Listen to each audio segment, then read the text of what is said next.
দিয়েছো, এবার আমারটা দেখো। তুমিও বাদ দিয়েছো। এবার তোমাকে একটু ম্যাজিক দেখাই, এই দেখো। ভূত মেরেছে, পালাই, মাগি পেটে গন্ধ করে দিয়েছে। আমি হলাম বোকা চোদা, চোদা চোদা চোদা বোকা চোদা। এটা কি সাবান? কে ফেলে রেখেছে এখানে? সে পাশে কেউ নেই। আমি কিছু দেখিনি।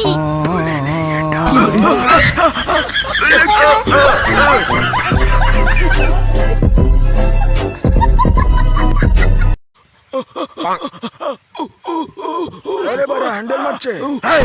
বোকা চোদা ভয় পেলাম না আমি। হ্যান্ডেল মারছিস তুই, বলে দেবো সবাইকে।